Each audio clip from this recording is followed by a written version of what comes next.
As seen on Toronto Wildlife Centre's previous episode, it was very devastating knowing that we saved Mom, which was great, but we weren't able to get to her babies in time, and there was nothing, absolutely nothing we could do. It was a really emotional situation. Rescue brought Mom in for assessment just to make sure she was okay. She hadn't ingested any water or got anything in her lungs.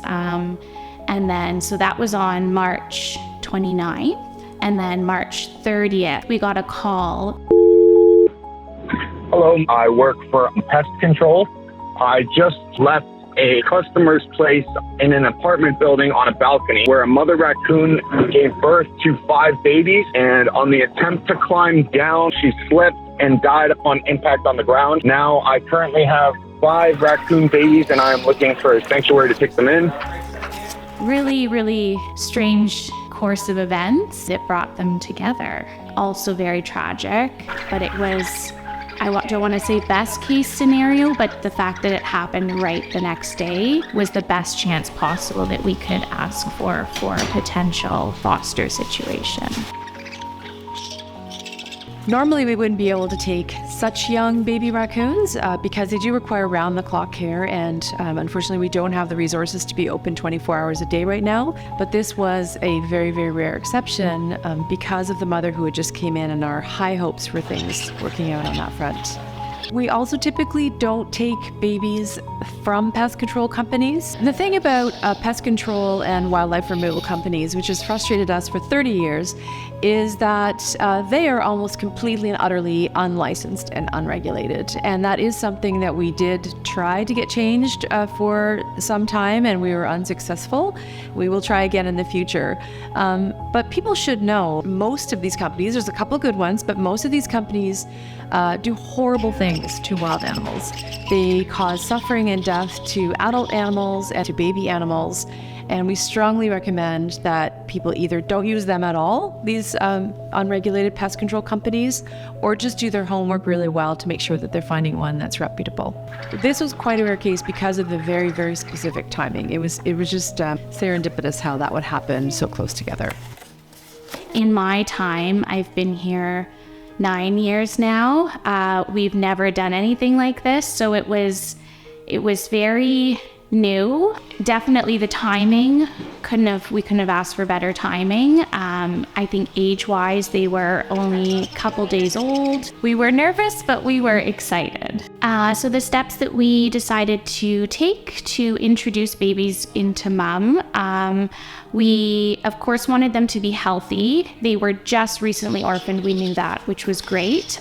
So we just did a once-over to make sure everybody was happy, healthy. We gave them some subcutaneous fluids just because they were without Mum for about 12 to 14 hours. We have a release box, basically a heated den box. So we decided to line the inside of the box with Mum's old towel, and then we wanted to rub all the babies on that towel so they had her scent.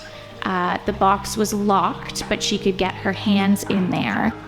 We thought that there could be one of 3 situations. Best case scenario, her accepting them as her own, and that's that. We also thought that there's the potential that she just would ignore them.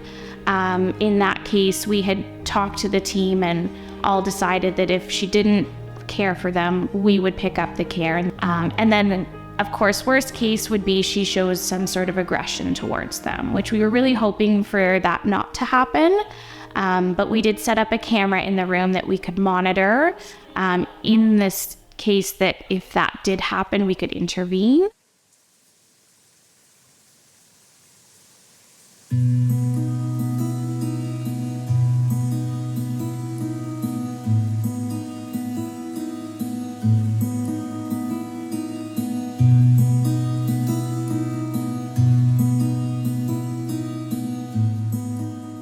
As soon as the box was placed in her enclosure, she did come up to it. She smelt around it. She investigated a little bit, but the center it was midday. It definitely was bustling with noise. I think it was a little bit overwhelming for her. So for most of the day, she just kind of checked out the box and then went into her kennel, and we didn't see much of her.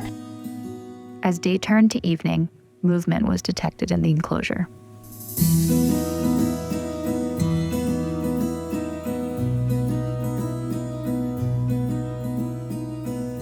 Luckily, overnight, the baby started to cry. I guess they were hungry, they were ready for mom, and she thankfully went in. She accepted all 5 babies. She placed them all in her kennel. Then the following day when we went in to do a quick clean, she was super aggressive. She was basically being mom, guarding them, acting like they were her own. So it was really exciting. So now that they are a full family, we gave her 1 to 2 days just to kind of relax in her current space. Because the center is definitely louder, we didn't want her to spend long-term time here, so she got transferred out to our east location. So she's fully outside. She's got a nice big enclosure for climbing. She's got a beautiful den full of straw that she can raise her babies. We're doing very hands-off care.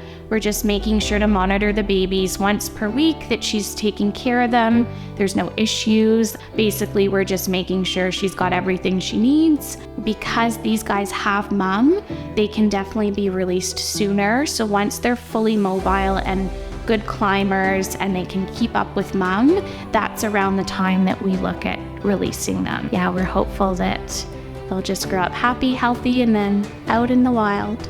I've been out to East, I've seen her and I've seen her babies since she's been caring for them. They look so chunky, they look so happy, they're all snuggling together, and she's such a good mom out there.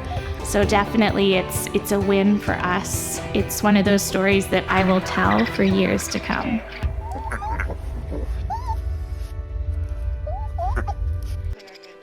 It's a busy time at TWC, and we want to save as many baby animals as possible, but we need your help. Please consider donating to get them the immediate care they need. Every gift, no matter how small, can save a young life. Visit our website to give now.